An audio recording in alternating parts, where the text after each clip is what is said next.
going on, everybody? I am Flo. And I'm Lord Speech. And we are the Video Game Archivist, and we are reviewing Ridge Racer 64 today. 3 rank, 2 rank, 1 rank, Ridge Racer. Alright. So, let's talk about this game. So, the N64 is known for its racing games. And this was one of them. I didn't really hear much about it. Now, granted, I got this game early on in the library. How about you?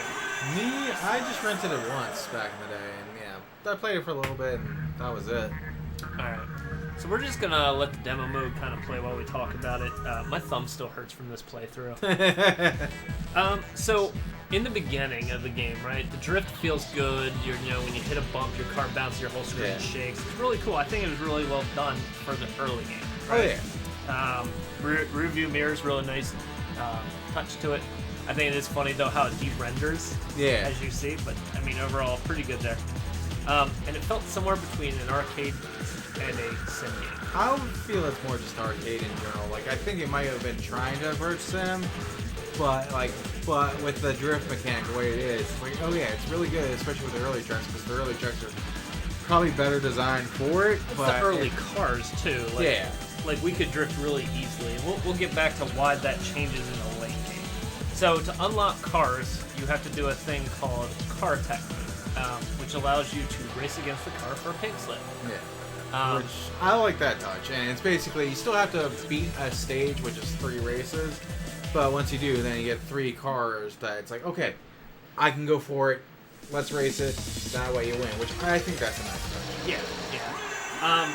So music in this game, we found ourselves going back to Gun Runner. This is the best track until you unlock Blinky, which we didn't do this playthrough. Yeah. We did load a save, and it did have that. I think the end of stage 2 is where the difficulty spikes. Yeah. But it clearly shows you there's 8 stages right off the bat. And you're like, oh, okay. And you're like, that's kind of weird, the difficulty spiked really early like that. Yeah. But do you want to explain why? Well, yeah, it's basically, once you get to Renegade Intermediate, it's like, okay, there I start seeing the rubber and everything. And then you get to, like, the expert modes of the tracks. Well, you get the credits after Renegade Expert, right? Yeah, and then it's like, oh, this is technically the main game. Yeah. Which is like, it's kind of weird. It's like, I mean, it's weird just to get a game where it's like, okay, it's early on, you have 3 tracks, you know, essentially 3 areas, but, you know, slight variation of the tracks. Except for Ridge Racer Novice and Intermediate. But then all of a sudden, oh, you just beat the game.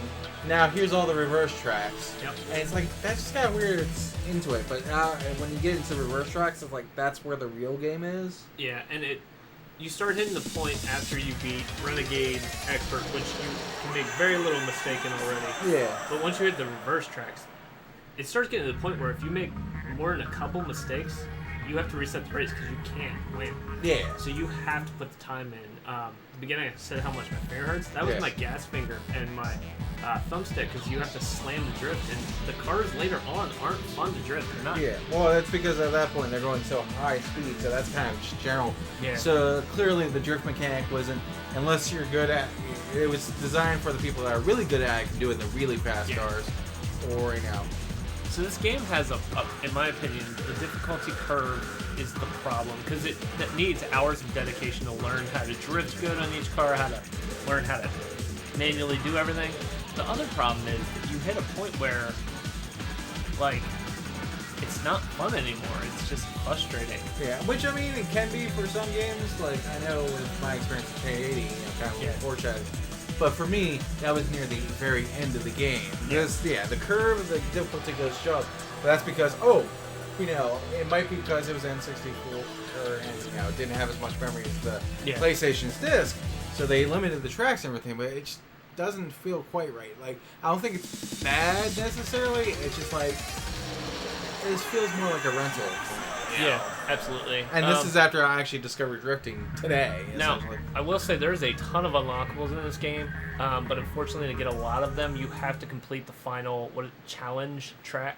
Yeah. And that's normal. That's not even extra reverse mode. Yeah. You have just enough time. If you hit a single wall, you're done. You might as Or well even reset. a car, which, yeah, the walls in this game, it's kind of weird how, like, rigid they are. Like, boom. Yeah. You know, you just hit it, and plus there's parts of the track where it's like, okay, there might be some parts where it looks like you can off-road for a little bit, but they're just, like, small pockets. Walls, yeah. Even, like, there's parts where it looks like, okay, you can drift into off-roading, and that sucks. Yep. But no, it's just a hard wall that instant boom.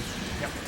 And that's where my problem lies with this game. There's no shortcut. It's pure. You get the skill or you don't proceed. Yeah. Which is not necessarily a bad thing, but it doesn't make this game as enjoyable as it could have been. It was fun when we first started for the first hour, and then we started making it to those frustrating parts, and that's just it became more of a frustration grind for me. Yeah. Which isn't a bad thing. If you like grindy racers, you know this is for you. Yeah.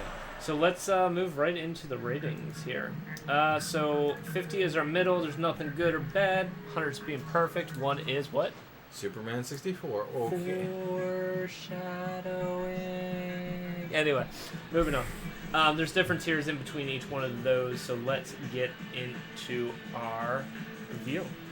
So I think when this game came out, we would qualify it right at good, almost into that okay. Like we said, the beginning's fun, but the end becomes just a grind of skill. And if you happen to have the instruction booklet, or you just discover the drifting pretty quickly, you'll enjoy it. Yeah. But, yeah. I mean, it's hard to elaborate on it because we kind of already just did everything. Well, so the same frustration I felt today when we were Yeah. playing it was the same frustration I felt when I got this game. It wasn't the fun arcadey racer that I was used to on the N64. That's why I said it's somewhere between arcade and a sim. Yeah. But yeah. But even then, I'm just thinking, if let's say you had it back in the day, you would, like, for us, we would have had more time as kids to, like, actually really practice it. But I didn't. I had the time. I just didn't put it into this one. It wasn't. It's good. And it just probably has a little, just off feeling, and So coming back to it now, how do we feel? I dropped it 3 points. Bleach dropped it 2. The reason I put it in that okay, just because the end game is not there. And the end game, the thing is, the end game. The funny thing is, it is technically there, but the problem is, you get to it so quickly, and then it's like, well, technically I already beat the game. Do I really need to continue? Yeah. And it gives you that feeling of that. The lull of the extra cars is what kept me going until I hit the point where I was like, this is impossible unless I do this perfect, and I'm not going to play until it's perfect anymore. We almost could have continued a little bit further in the stream, but after a point, it was just like, that one last race where you were just like, okay, I'm there, but that reverse track of Renegade Intermediate, it's like, you gotta hit that. You gotta hit double, like, drift required part perfectly. Yep. So the game actually came out at 69.5 of our average, but we round up here, so it hit right at 70. So it's still in that good game range. It's just at the bottom of tier of the good game range. Yeah.